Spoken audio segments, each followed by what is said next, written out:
Assalamualaikum anak-anak.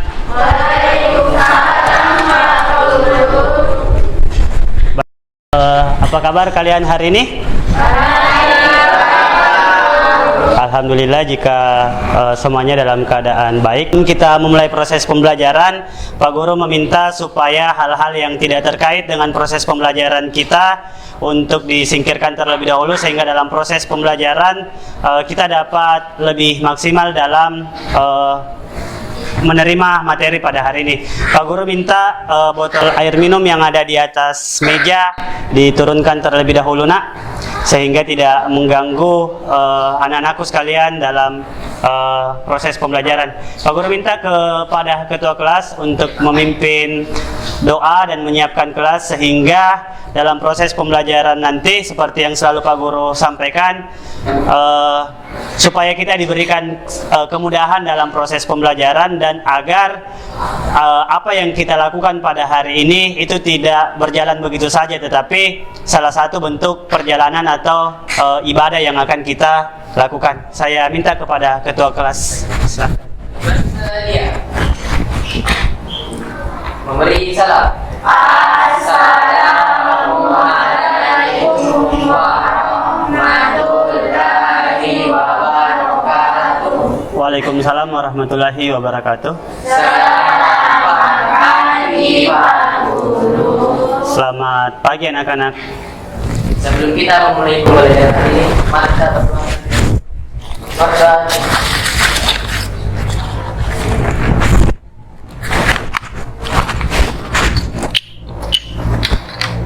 Selesai.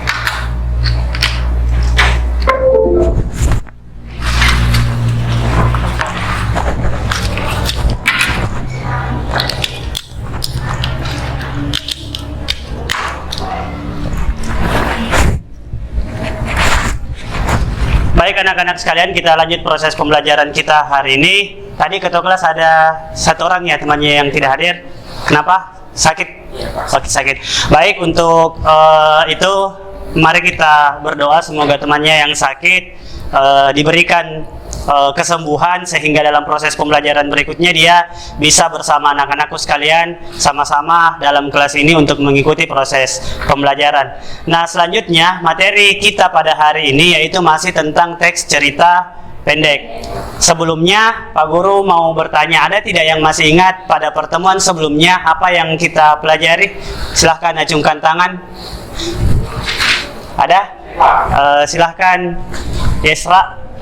Jadi pada pertemuan sebelumnya kita telah mempelajari struktur-struktur teks cerita pendek, yaitu ada 4: orientasi, rangkaian peristiwa, komunikasi dan resolusi, serta beberapa unsur-unsur bahasa dan gaya bahasa. Oke, baik, bagus sekali, kita beri tepuk tangan untuk temannya.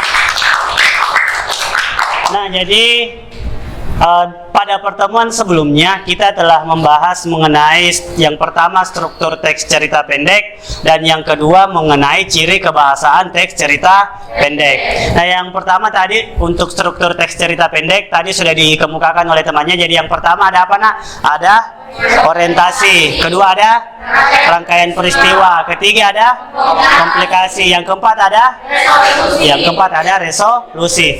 Nah, selanjutnya tadi juga dikemukakan terkait dengan ciri kebahasaan teks cerita pendek. Apa yang masih diingat tentang ciri kebahasaan teks cerita pendek tadi? Dia menggunakan majas. Jadi dalam teks cerita pendek itu identik dengan penggunaan majas di dalamnya. Kemudian ragam bahasanya formal atau non formal? Non formal. Jadi karena cerpen itu merupakan bentuk karya sastra, biasanya karya sastra itu identik dengan penggunaan bahasa ragam santai atau bahasa non formal.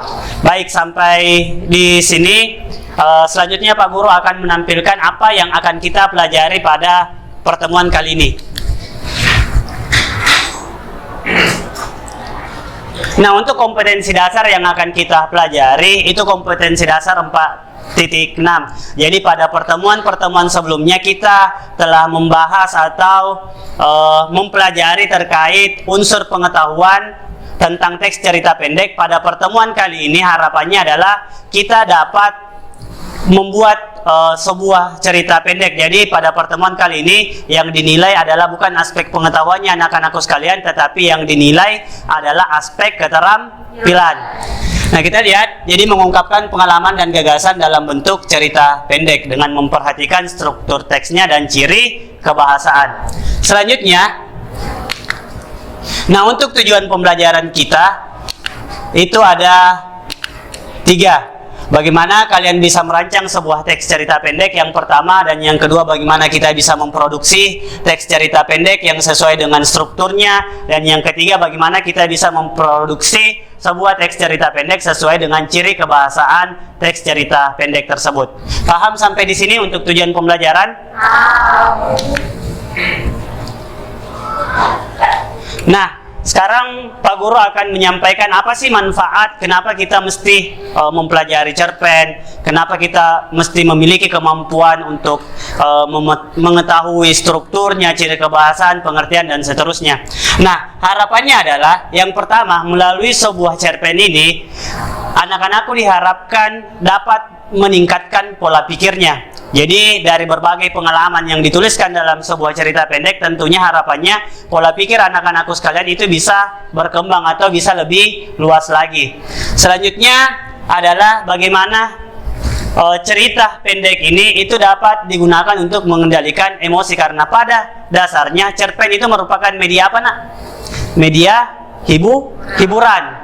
Oleh karena itu, agar kiranya dalam proses pembelajaran kita atau dalam kesehariannya anak-anakku sekalian itu tidak serius terus, maka biasanya fungsi-fungsi karya sastra itu digunakan sebagai media hiburan, sebagai hal yang kemudian kita gunakan untuk mengisi atau untuk dijadikan sebagai referensi lain dari keseharian yang akan kita lakukan. Jadi kita tidak serius terus, tetapi melalui karya sastra kita diharapkan bisa memanfaatkan karya tersebut sebagai media hiburan. Nah, selanjutnya untuk memperbaiki cara komunikasi, dan yang terakhir adalah agar anak-anakku memiliki pengetahuan yang luas. Sekarang kita lanjut. Nah, yang pertama silakan dilihat gambar di atas. Amatilah gambar berikut. Apa yang dilihat pada gambar yang pertama? Oke, ada orang yang memoto. Baik. Selanjutnya di gambar yang kedua ada orang yang melukis. Selanjutnya yang ketiga ada orang yang menulis. Dari ketiga hal ini, ada tidak yang bisa kira-kira menyampaikan pendapatnya? Apa kesimpulan dari ketiga gambar ini? Ada yang bisa?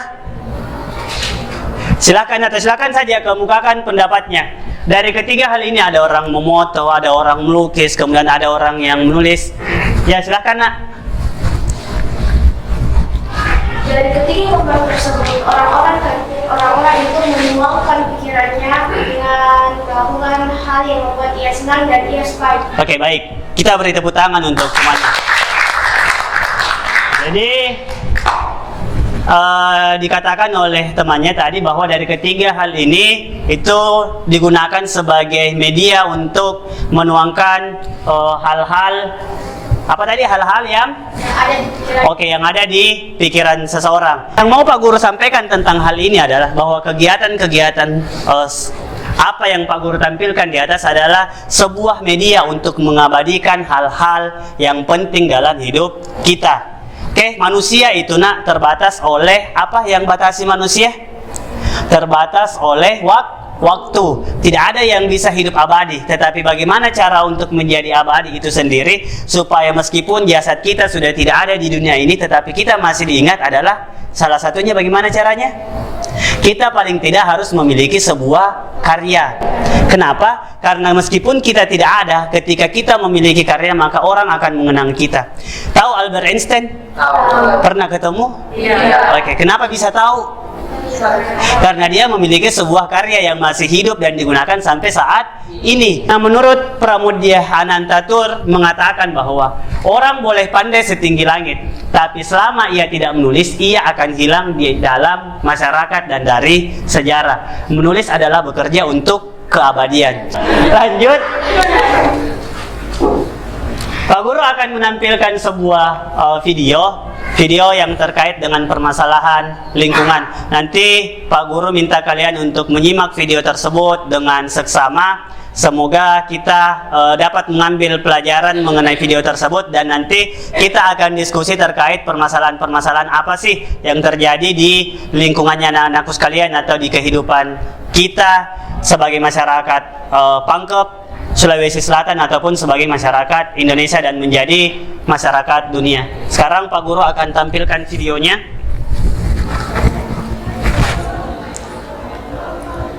Dengan tanah yang subur dan sungai yang mengairi persawahan, dengan sistem irigasi yang sudah berkembang sejak dahulu kala.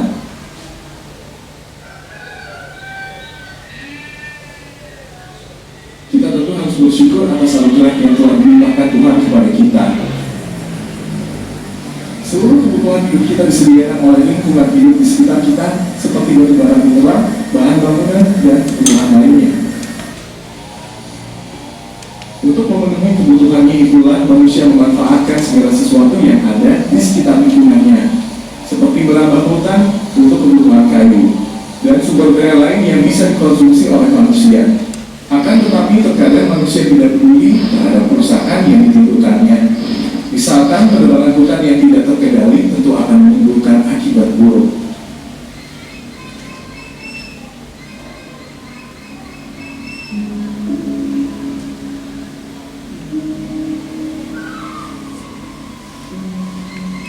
Inilah dampak ketidakpedulian manusia terhadap lingkungan. Hutan yang gundul dapat menimbulkan erosi, tanah longsor, banjir, pendangkalan sungai, dan dapat meningkatkan suhu udara di lingkungan kita. Jika lingkungan di sekitar kita hancur, tentu kehidupan kita akan terancam. Pembangunan pun dapat terhambat karena segala sumber daya yang kita miliki telah hancur atau habis dan berdampak pada bencana lingkungan. Tolong banjir bandang!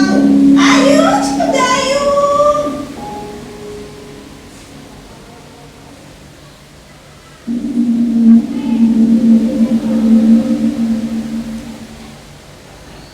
Oleh karena itu, bagi kelangsungan kehidupan kita di masa kini dan masa mendatang, kita harus menjaga kelestarian lingkungan hidup di sekitar kita. Kepedulian kita untuk menjaga lingkungan tentunya membawa dampak positif demi keberlangsungan hidup kita. Bapak-bapak, ibu-ibu, adik-adik tua, ayo kita bertukar kampung, tetap semangat.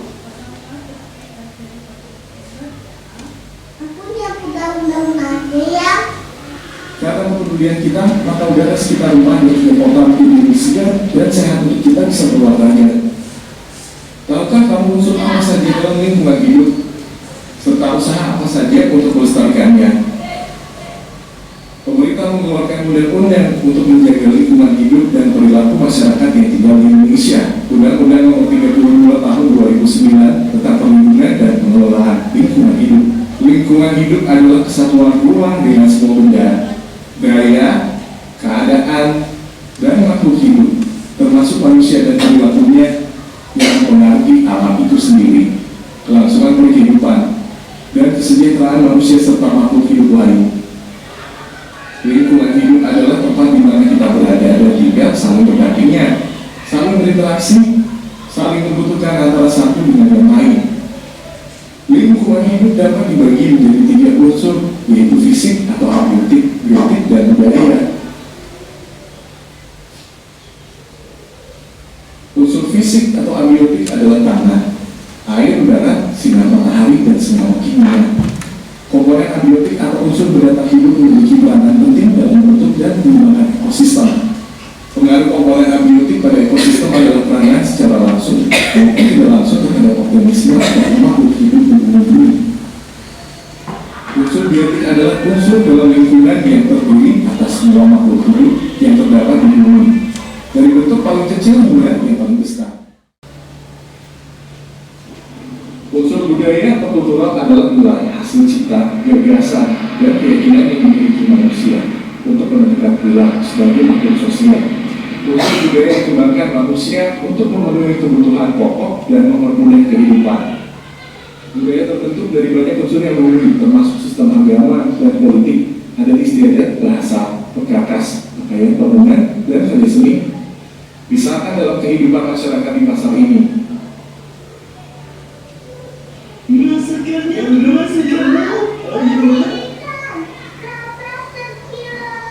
Kilonya 13.000 aja, Nak. Teknologi merupakan salah satu komponen kebudayaan. Teknologi menyangkut cara-cara atau teknik memproduksi, memakai, serta memelihara segala peralatan dan perlengkapan. Teknologi muncul dalam cara-cara manusia mengorganisasikan masyarakat, dalam cara-cara mengekspresikan rasa keindahan, atau dalam memproduksi hasil-hasil kesenian.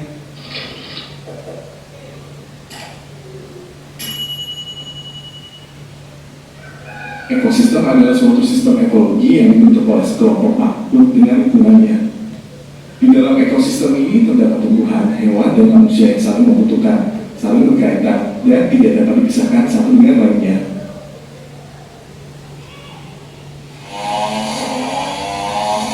Untuk memenuhi seluruh kebutuhan hidupnya, manusia telah mengambil dan memanfaatkan segala sesuatu yang disediakan oleh lingkungannya. Pengambilan dan pemanfaatannya berlebihan telah menimbulkan berbagai kerusakan lingkungan.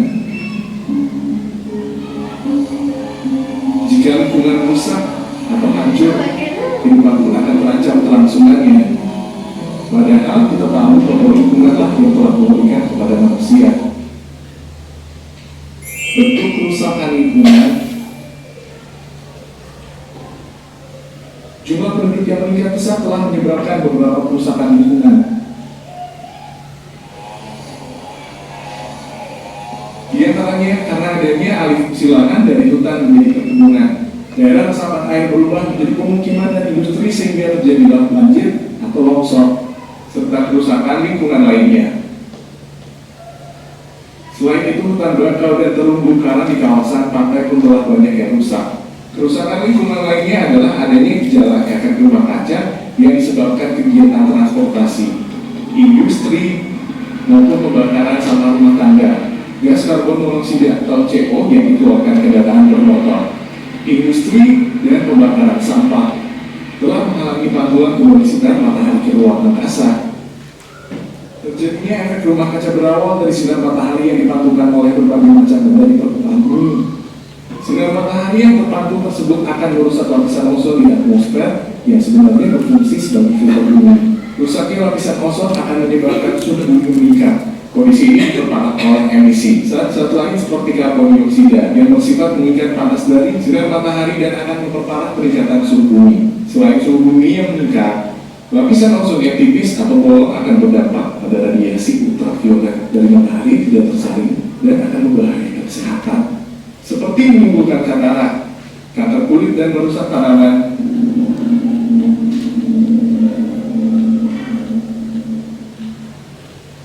Upaya pelestarian lingkungan hidup. Alam memberi manusia banyak hal yang indah dan bermanfaat.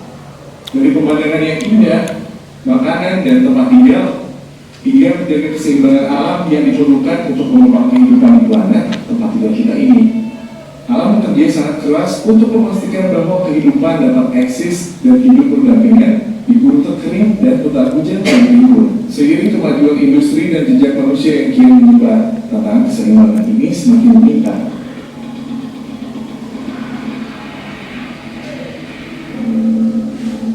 Lingkungan hidup pada dasarnya diartikan sebagai kesatuan dan keseluruhan makhluk hidup dan non-hidup, termasuk interaksi dari seluruh spesies dan sumber daya alam.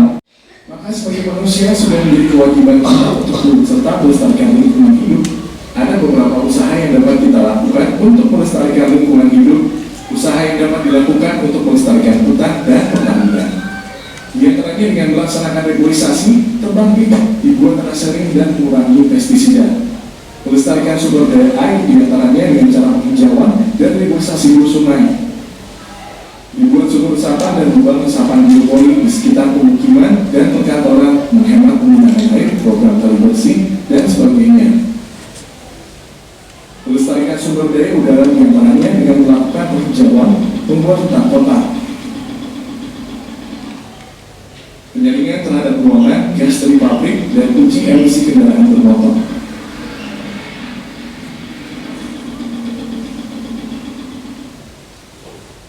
Menciptakan kesadaran publik, yaitu dengan membuat orang sadar akan konsekuensi dari kegiatan kita melalui berbagai cara yang tersedia seperti media sosial, seminar, tayangan televisi, konten kreator atau influencer, dan media tradisional. Alam yang begitu kaya memberikan banyak hal bagi kehidupan semua makhluk hidup.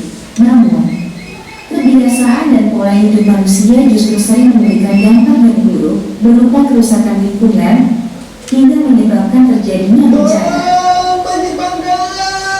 Ayo, cepet ayo.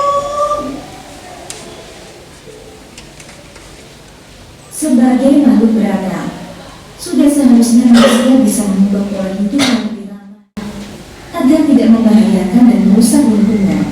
Beragam cara bisa dilakukan untuk bisa menjaga lingkungan sekitar, seperti tidak membuang sampah sembarangan, mengurangi penggunaan plastik, tidak menebang pohon, banyak menanam pohon, dan masih banyak lagi.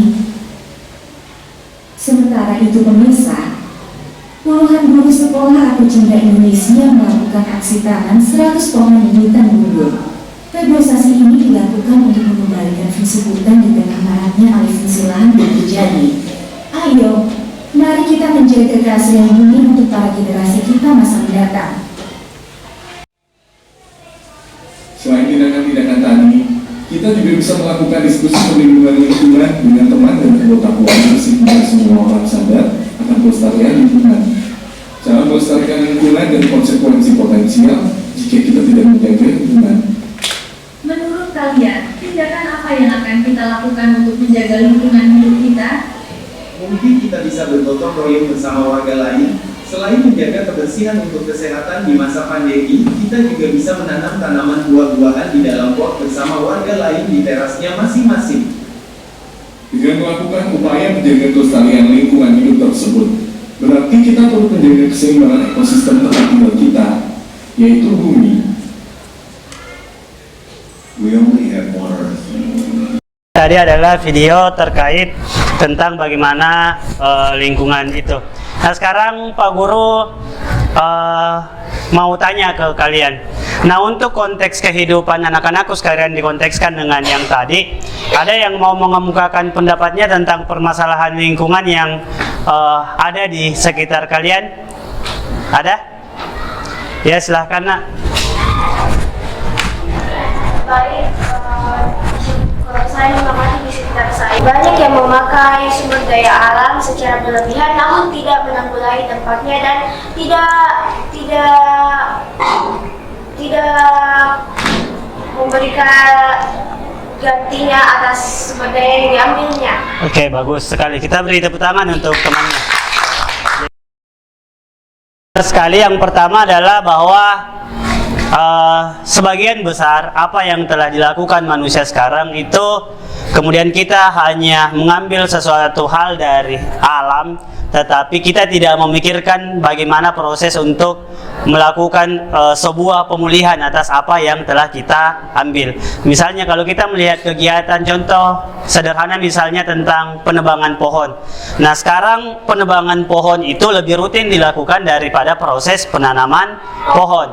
Sehingga apa? Sehingga jumlah pohon yang ada itu dari tahun ke tahun itu tidak pernah bertambah, tetapi justru malah semakin berkurang. Kira-kira kalau tanpa pohon hidup di dunia ini, apakah manusia bisa bertahan hidup atau tidak? Tidak. Oke, tidak. Makanya tugas anak-anakku sekalian atau peran kita sebagai orang yang melalui proses pendidikan yang sadar akan hal itu, maka kita sebagai salah seorang agen yang kemudian bisa mengkampanyekan atau bisa melakukan hal-hal yang seperti itu. Nah selanjutnya apa lagi terkait permasalahan lingkungan yang ada di sekitar kita? Ada yang mau mengemukakan pendapatnya? Di dalam lingkungan kita kurangnya warga tentang kesadaran sebuah kebersihan di lingkungannya. Oke. Contoh kecilnya itu banyak sekali orang sering membuang sampah sembarangan. Oke, bagus sekali. Kita beri tepuk tangan untuk temannya.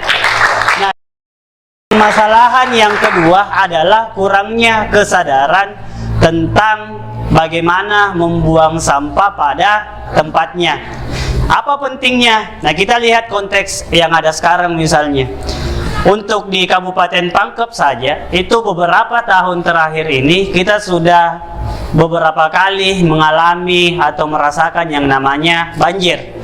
Padahal kalau kita mengacu kepada hal-hal yang terkait dulunya, di tempat kita ini itu jarang sekali terjadi banjir. Apa yang menyebabkan kira-kira proses banjir tersebut? Tentu ada hal atau ada masalah yang kemudian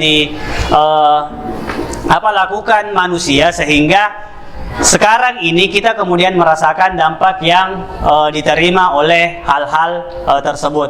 Nah, salah satunya mungkin karena pembuangan sampah tidak pada tempatnya.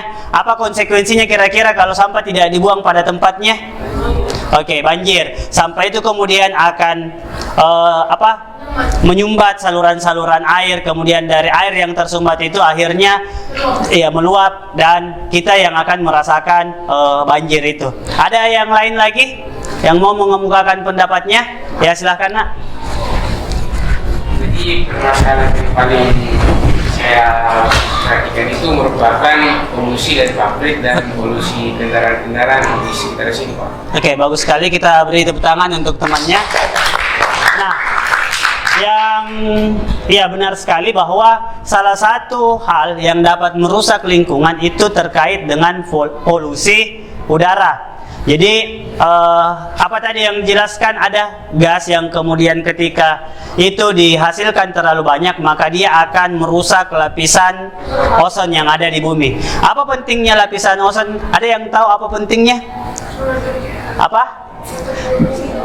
Untuk melindungi dari bumi dari paparan sinar matahari secara langsung. Nah, menurut penelitian itu dikatakan bahwa lapisan ozon yang ada di bumi ini dari tahun ke tahun itu kemudian semakin menipis. Mungkin dampaknya kalau untuk kita secara langsung itu belum terasa, tetapi beberapa tahun ke depan atau beberapa puluh tahun ke depan maka dampak itu kemudian tentunya akan kita rasakan. Sama halnya dengan sampah tadi, kemudian hal yang lain yang mungkin terkait dengan lingkungan. Nah, salah satu upaya yang kemudian dilakukan oleh manusia itu sudah ada berbagai hal, baik yang dilakukan oleh pemerintah, yang dilakukan oleh kelompok masyarakat, organisasi dan seterusnya. Salah satunya misalnya kita lihat sekarang bahwa penggunaan sampah plastik itu sekarang sudah dibatasi. Kalau kita pergi belanja misalnya di supermarket, dulunya kantongan yang gratis itu sekarang harus dibayar. Kemudian kantongannya itu juga sudah diubah. Jadi kalau kita sekarang pergi beli baju misalnya dan seterusnya itu ada kantongan yang memang tidak terbuat lagi dari plastik. Kenapa? Karena ya kita harus mengurangi dampak-dampak yang kemudian dapat merusak bumi ini. Kemudian kalau kita melihat organisasi-organisasi, misalnya ada banyak sekali organisasi yang mengampanyekan tentang bagaimana menanam pohon. Kemudian di sekolah kita ini juga merupakan sebuah sekolah adiwiyata. Tahu konsep adiwiyata? Jadi sekolah adiwiyata adalah sekolah yang menekankan tentang pentingnya menjaga lingkungan hidup atau lingkungan sekitar. Apa harapannya? Ya, harapannya adalah dengan menerapkan kurikulum itu di dalam sistem pendidikan kita, anak-anakku sekalian itu bisa paham dan bisa berkontribusi untuk menjaga bumi ini. Kalau pikiran superhero itu hanya ada di film-film, misalnya tahu Spider-Man? Tahu Batman? Captain America? Oke. Semua itu adalah superhero. Tetapi apa yang kemudian dia lakukan itu hanyalah sebuah tayangan yang ada di televisi. Pak Guru yakin dan percaya bahwa setiap orang itu bisa menjadi superhero. Superhero dalam artian dia bisa melakukan sesuatu atau sebuah manfaat yang kemudian apa yang dilakukan itu bukan bermanfaat hanya untuk dirinya sendiri, tetapi bermanfaat untuk orang lain. Nah, jadi sebaik-baiknya manusia adalah yang memiliki manfaat untuk orang lain. Jadi itu yang perlu anak-anakku sekalian perhatikan. Baik, saya pikir Terkait tentang lingkungan kita sudah paham. Jadi hari ini Pak Guru akan membagikan LKPD. Di sana ada permasalahan. Kita kemudian akan menulis sebuah teks cerita pendek dengan tema lingkungan. Sebelumnya Pak Guru akan bentuk kalian dalam suatu kelompok, tetapi di kelompok itu fungsinya hanya untuk berdiskusi dan saling memberikan tanggapan, saran maupun untuk perbaikan dari apa yang kemudian nanti anak-anakku akan tulis. Tetapi setiap orang itu wajib memiliki tulisan tersendiri yang berbeda dengan temannya. Kalau kemarin fungsi kelompok itu kita menyimpulkan atau memiliki keseragaman jawaban, sekarang fungsi kelompok hanyalah untuk membantu anak-anakku sekalian dalam menghasilkan sebuah karya. Karena kenapa? Karena biasanya ada hal-hal pada saat kita menulis itu kita tidak bisa melakukannya sendiri. Kadang kita butuh diskusi dan butuh masukan dari orang yang ada di sekitar kita. Sekarang Pak Guru akan membagikan kelompok. Silakan anak-anakku mengambil benang ini. Pak Guru punya benang, silakan ambil satu persatu. Kalian akan duduk satu kelompok dengan orang yang memiliki panjang benang yang sama. Nanti ada benang yang mungkin tidak sama panjang, itu akan menjadi Itu akan membedakan kelompok kalian. Oke, Pak Guru gulung saja. Silakan kalian ambil. Ayo maju ke depan. Silakan ambil satu persatu. Satu ya. Tunggu dulu, jangan ditarik. Ambil satu. Sudah? Oke, tarik. Bisa. Tunggu. Ayo. Nih. Ini. Bisa. Tunggu dulu. Ya. Ini. Ini ya. Tunggu. Nah itu. Yang tidak dapat sama panjang kita suruh menghibur ya.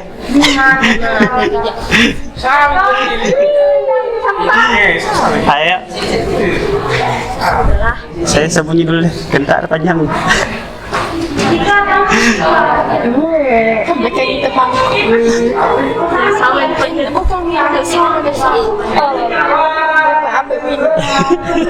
Nggak boleh diganti. Oke.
Silakan duduk di tempat duduknya masing-masing.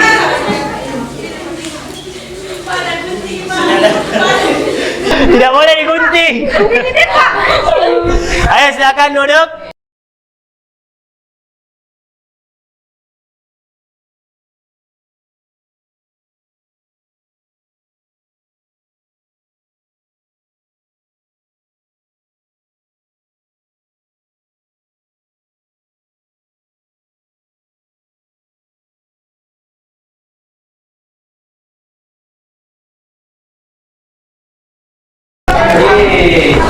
Sudah, silakan duduk di tempatnya masing-masing sesuai dengan panjang benangnya. Yang tidak dapat benang mungkin akan diminta untuk tampil saja ya.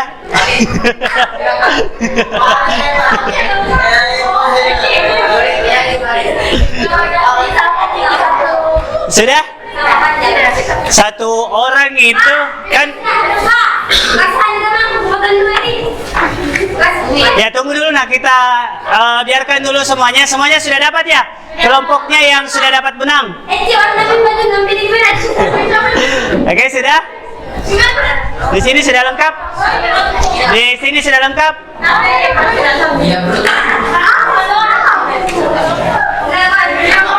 Ya duduk di situ saja nak. Sudah dapat benangnya? Sama panjang siapa? Oke?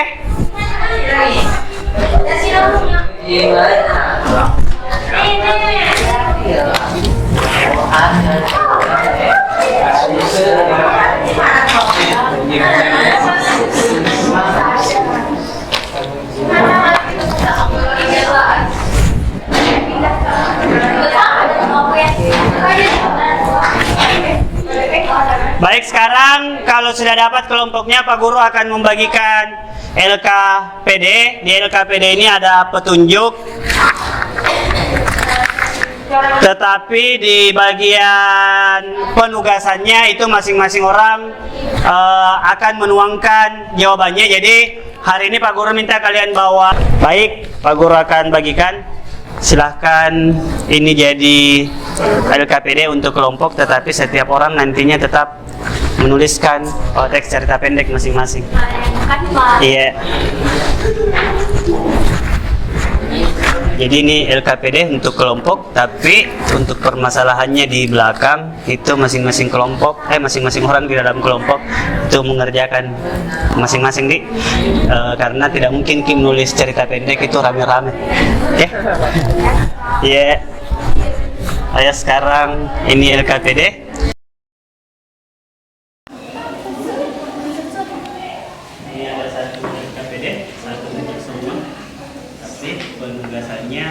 Masing-masing, jadi kelompok itu hanya untuk berdiskusi, tetapi pada akhirnya hasil karyanya itu ya silakan berbeda, cuma temanya tetap lingkungan.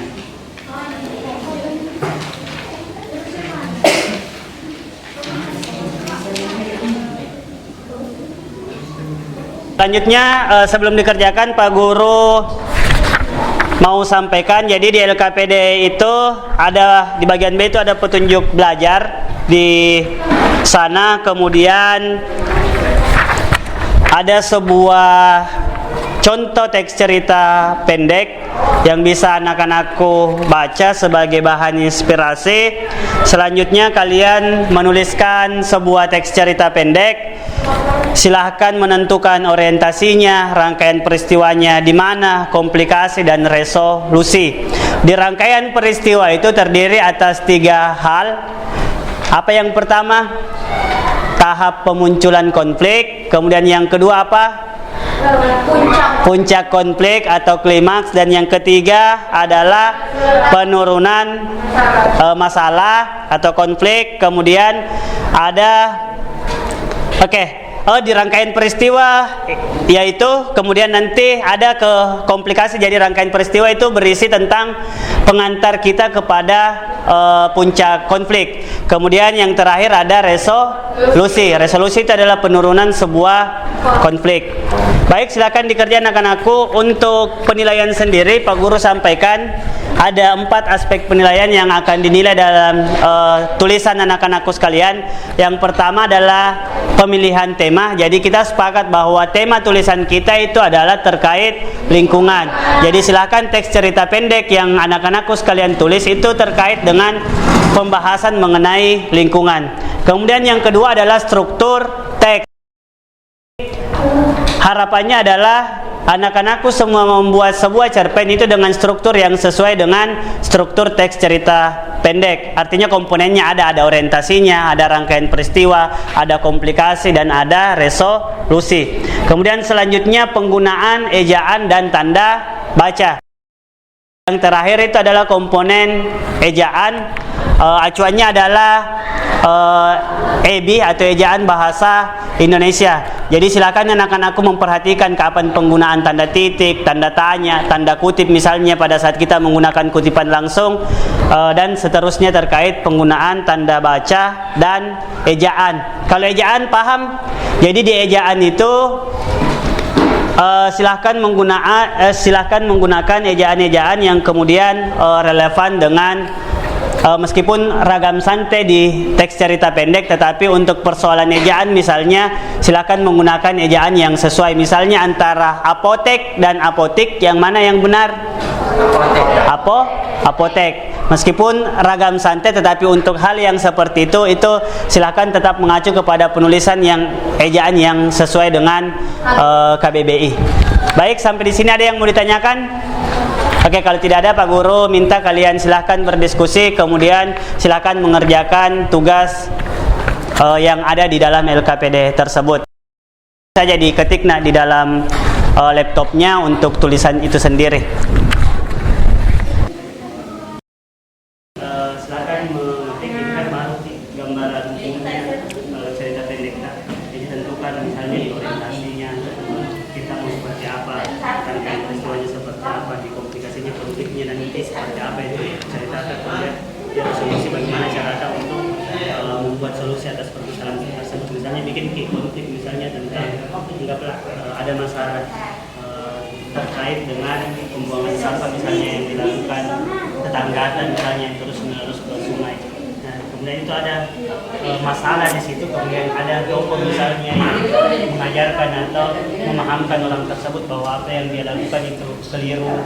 Nah, sehingga resolusinya adalah akhirnya mungkin dia bisa sadar dan mengubah pola kehidupannya itu. Jadi dia tidak membuang lagi sampah ke sungai, tetapi dia sudah membuat tempat sampah tersendiri sehingga sampahnya tidak dibuang lagi ke sungai. Nah, itu yang menjadi solusi atas permasalahan yang ini. Misalnya contohnya seperti itu. Paham?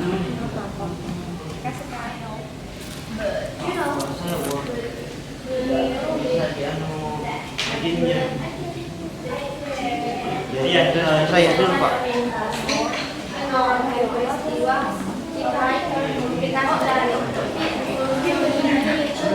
Iya, nanti ditentukan bagian orientasinya di karyanya nanti di sini, kemudian menerangkan peristiwa yang mana komplikasinya dan sisa dipetakan ini perbagian yang ini. Oke? Iya. Ada yang lain yang mau bertanya? Oke, kalau tidak ada silakan dikerjakan dengan cermat. Enak.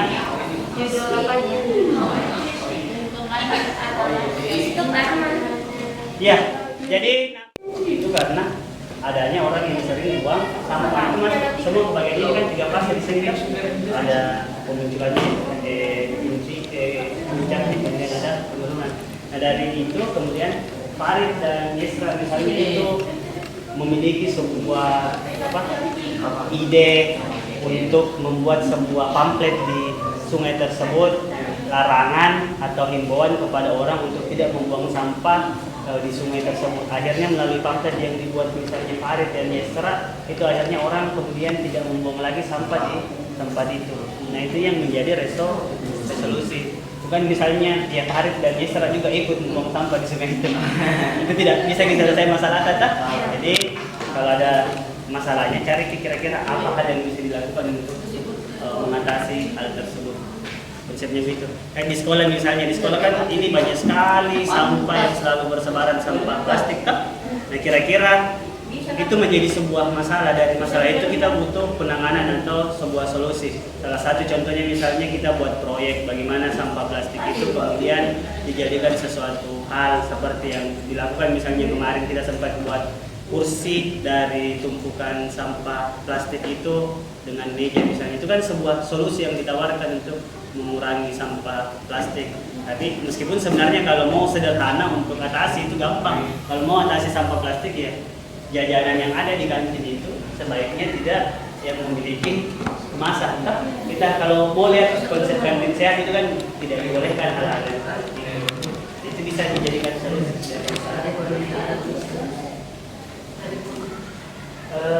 Petakan ini mana bagian orientasi sampai di komunikasi. Iya. Dulu ya setting dulu kemudian nanti ya bikin tambahkan kalau kita ada itu. Ya. Ya maksudnya saya kasih supaya ini baik dan dibuat. Iya.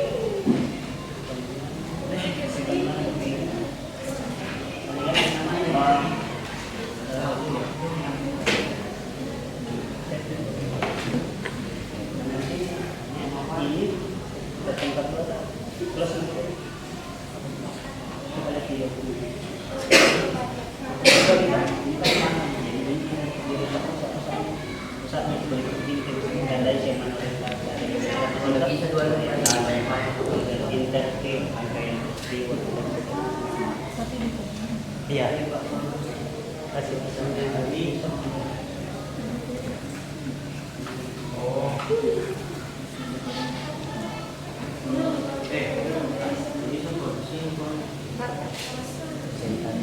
Sampai di mana misalnya dibedakan lagi ini masuk ya ini masuk kalau misalnya rangkaian peristiwa dan seterusnya deh begitu juga.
Menuliskan orientasinya tersendiri, rangkaian peristiwanya tersendiri.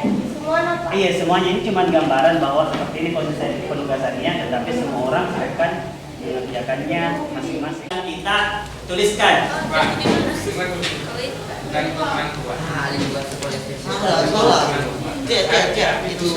Boleh. Kalau bisa judul, itu jangan yang terlalu panjang sekali, dibuat saja menggantung kayak hubungan toh biasa digantung.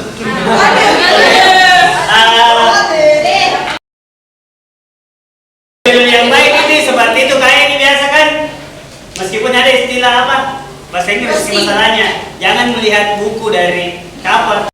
Tetapi kalau kita ke Gramedia itu kan tersegel itu buku. Biasanya kita lihat buku dari Inggris judulnya misalnya, akhirnya kita membeli dan membaca meskipun biasa tidak sesuai dengan ekspektasi. Nah, tetapi paling tidak sebagai seorang penulis itu yang pertama yang mesti kita lakukan buat orang merasa penasaran. Karena kalau tidak tertarik orang di awal untuk baca, kita meskipun bagus sebenarnya isinya, yaitu cerpen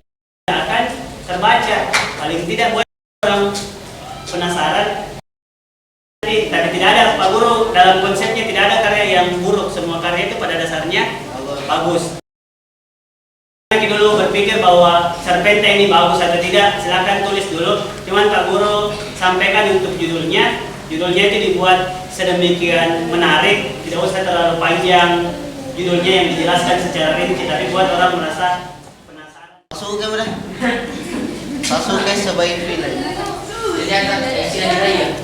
Misalnya kita buat judul Spiderman yang nyasar di hari-hari.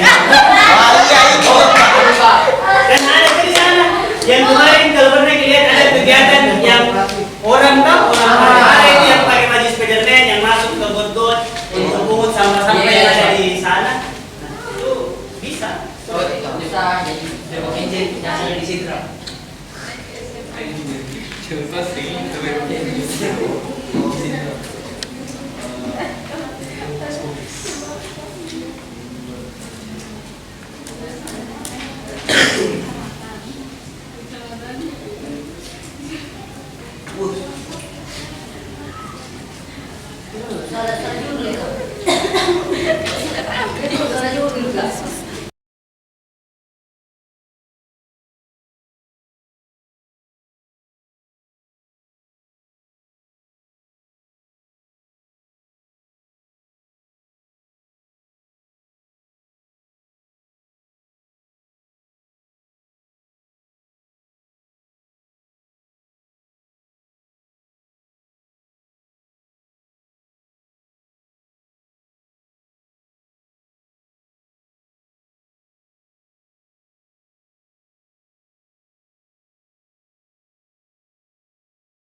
Paham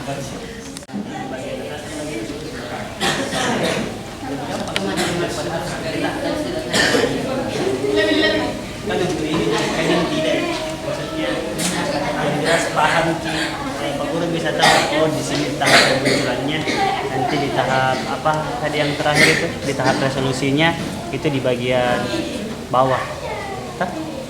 Pemisah saja ini untuk dijadikan pemisah supaya Pak Guru tahu mulai dari sini masalah yang diangkat dan sampai di sini.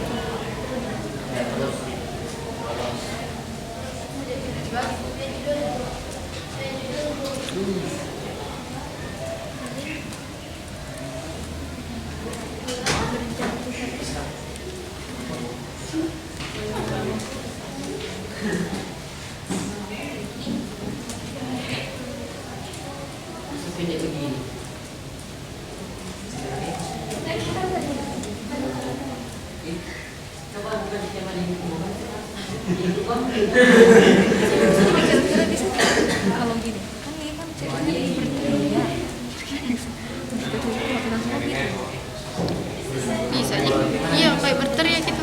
Cocok. Karena kalau Baik, silakan dicek kembali di LKPD. Itu ada sungai bersih, banjir pun pergi.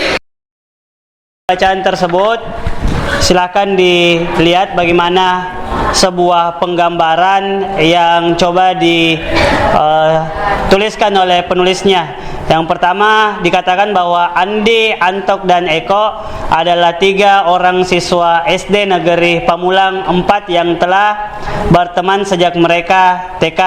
Ketiga siswa tersebut sangat gemar membersihkan lingkungan sekolah. Tidak heran bila Bapak Ibu Guru menjadikan mereka sebagai teladan bagi siswa yang lain. Suatu hari di bulan September mereka sedang bermain-main di sungai selepas pulang sekolah. Mereka memang gemar mencari ikan untuk kemudian digoreng dan dijadikan lauk makan siang. Ukuran sungai yang tidak begitu besar membuat mereka mudah berjalan dari ujung ke ujung bagian sungai. Mereka menjumpai banyak sekali sampah di pinggir sungai, mulai dari plastik, botol-botol, dan lain-lain.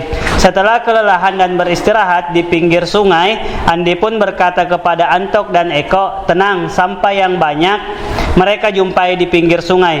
Mereka pun sepakat bahwa sampah yang menumpuk di sungai bisa mengakibatkan banjir saat musim hujan nanti. Nah, melalui penggambaran yang awal di sini itu sudah sangat jelas bahwa di dalam cerpen tersebut itu mengangkat sebuah tema lingkungan. Kemudian digambarkan permasalahannya, yaitu permasalahan sampah yang berada di aliran sungai. Nah, fase yang pertama itulah yang kemudian disebut sebagai tahapan orientasi atau tahap pengenalan tokohnya, tahap pengenalan latarnya, dan tahap pengenalan pengantar bagi para pembaca untuk kemudian lebih lanjut memahami teks cerpen tersebut. Kemudian selanjutnya dibahasakan kembali bahwa pada suatu pagi pada saat jam istirahat di sekolah, Andi, Antok, dan Eko pergi ke kantor guru. Mereka menemui Pak Ahmad, wali kelas mereka. Antok menceritakan tentang banyaknya sampah yang ada di sungai. Cerita Antok pun ditimpali dan dilengkapi oleh Andi dan Eko. Mereka memberikan usul kepada wali kelas mereka untuk mengadakan acara bersih sungai pada saat acara bersih-bersih sekolah yang rutin dilakukan setiap hari Jumat, minggu kedua setiap bulannya. Usulan mereka pun ditanggapi dengan positif oleh wali kelas. Akhirnya tibalah hari di mana acara bersih-bersih sungai itu dilaksanakan. Pada hari kepala sekolah memberikan arahan kepada semua siswa tentang pentingnya sebuah sungai yang bersih. Kepala sekolah juga meminta kepada semua siswa untuk membersihkan sungai dengan sungguh-sungguh, dan tak lupa kepala sekolah menyampaikan hal-hal yang tidak boleh dilakukan selama acara bersih-bersih sungai berlangsung. Selesai acara pengarahan dengan berbondong-bondong dan didampingi oleh wali kelas, para siswa menuju ke sungai yang lokasinya tidak jauh dari sekolahan. Sesampainya di tepi sungai, wali kelas membagi siswa dalam beberapa kelompok, di mana setiap kelompok terdiri dari 5 orang dan 1 orang siswa yang menjadi ketua serta koordinator kelompok. Nah, dalam cerpen tersebut digambarkan bahwa Apa permasalahannya tadi? Permasalahannya adalah sampah yang menumpuk di aliran sungai. Kemudian dari masalah tersebut, kemudian ketiga siswa ini itu memiliki sebuah inisiatif atau caranya penulis untuk menyelesaikan permasalahan tersebut dibuat tokoh itu kemudian memiliki inisiatif. Tokoh tersebut kemudian menghadap ke wali kelasnya. Kemudian pada saat acara rutin yang dilakukan oleh sekolah, dia mengusulkan, dia menyampaikan kegiatan tersebut sehingga dalam acara kegiatan bersih-bersih sekolah, kegiatan bersih-bersih itu kemudian dilakukan di wilayah sungai yang tadi terdapat banyak sampah. Jadi kelihatan jelas bahwa dari masalah itu kemudian dibuatkan solusi. Ada fase-fase di mana penulis berusaha untuk menyelesaikan permasalahan yang ada. Kemudian yang terakhir, acara bersih-bersih sungai berlangsung selama 2 jam. Setelah acara bersih-bersih sungai selesai, tampak beberapa gundukan sampah yang bersih dikumpulkan oleh para siswa. Sampah-sampah tersebut kemudian diangkut oleh truk milik Dinas Pekerjaan Umum yang memang sengaja didatangkan untuk mengangkut sampah sungai. Sungai pun kini tampak sangat bersih. Wali kelas menjelaskan tentang arti pentingnya kebersihan sungai agar masyarakat di sekitar terbebas dari banjir saat musim hujan datang. Oleh karena itu, kita harus selalu menjaga kebersihan lingkungan sekitar kita, termasuk kebersihan sungai, agar terhindar dari bahaya banjir. Jadi di paragraf terakhir jelas bahwa dari permasalahan sampah itu kemudian penanganannya itu caranya untuk diatasi adalah ada kegiatan siswa dilibatkan untuk membersihkan sampah tersebut. Dari kegiatan tersebut akhirnya sampah yang bersih tidak ada lagi di aliran sungai, itu dapat mencegah terjadinya banjir. Seperti itu harapannya. Jadi di anak-anakku karyanya supaya dipastikan bagaimana tahapan pemunculan konfliknya, inti konflik dan penurunan kemudian solusi dalam cerita pendek yang dituliskan itu semuanya lengkap. Kenapa? Karena poin penilaian karya kalian salah satunya adalah terdapat pada struktur teks. Jadi diharapkan kalian memiliki sebuah karya yang memiliki struktur teks yang lengkap. Ada orientasi, ada rangkaian peristiwa, ada komplikasi, dan ada resolusi. Ya, silakan apabila masih ada kekeliruan di dalam teks cerita pendeknya untuk dibenahi sebelum kita satukan dan dikumpulkan.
Terkait apa yang kita kerjakan, apakah ada hal yang ingin ditanyakan? Pak Guru persilahkan. Ya, silahkan nak. Dalam penulisan yang baik, seperti apa konsep? Oke, baik. Jadi di dalam penulisan cerita pendek, untuk menuliskan judul yang baik itu adalah judul yang tidak berbelit-belit. Kemudian pada saat orang membaca judul tersebut, orang merasa tertarik dan terdorong untuk membaca karya kita. Kemudian selanjutnya judul itu sebisa mungkin menggambarkan hal-hal yang ada pada cerita pendek yang kemudian kita tulis. Jadi seperti itu, paham? Baik, anak-anakku sekalian, ingat waktu kita sudah cukup untuk pertemuan hari ini. Saya juga tadi telah melihat apa yang kemudian dikerjakan anak-anakku sekalian terkait teks cerita pendek yang dituliskan dengan tema lingkungan. Nah, untuk kegiatan di rumah, Pak Guru kembali meminta kepada kalian supaya teks cerita pendek yang telah dibuat hari ini itu disusun format pengetikannya sesuai dengan apa yang telah kita sepakati, menggunakan font Times New Roman, ukuran fontnya 12, untuk judul 14, kemudian nama diletakkan pada pojok kanan bawah dengan ukuran font 10, kemudian spasi 1,5, dan untuk bagian tulisannya itu menggunakan format rata kiri dan rata kanan. Untuk margin sendiri menggunakan format 4 cm di kiri, 3 cm di kanan, di atas, 3 cm di kanan, dan 3 cm di bawah. Masing-masing teks cerita pendek silahkan diberikan sampul di bagian depannya, sehingga nanti untuk tahap selanjutnya kita mencoba untuk menyusun teks cerita pendek kalian supaya antara tugas siswa yang satu dengan yang lainnya itu kemudian bisa dipisahkan, meskipun nanti kita satukan entah itu dalam bentuk sebuah makalah ataukah kita menyusunnya dalam sebuah bentuk buku. Oke, baik, itu. Nah, selanjutnya untuk kegiatan kita selanjutnya, untuk materi teks cerita pendek kita telah menyelesaikan dan kita akan beralih untuk membahas teks tanggapan. Jadi di pertemuan berikutnya kita akan membahas terkait teks tanggapan. Jadi teks tanggapan itu berbeda dengan teks cerita pendek. Apabila mungkin pada pertemuan kali ini kita membahas genre sastra, maka di teks tanggapan dia merupakan sebuah teks dengan genre ilmiah. Nah, itu yang akan kita pelajari untuk pertemuan selanjutnya. Baik, anak-anakku sekalian, saya pikir itu Pak Guru tutup pertemuan kita hari ini dengan mengucapkan rasa syukur atas karunia yang senantiasa masih diberikan Tuhan kepada kita, dan terutama untuk kesehatan. Sekian dari Pak Guru, wabillahi taufiq wal hidayah. Assalamualaikum warahmatullahi wabarakatuh. Waalaikumsalam warahmatullahi wabarakatuh.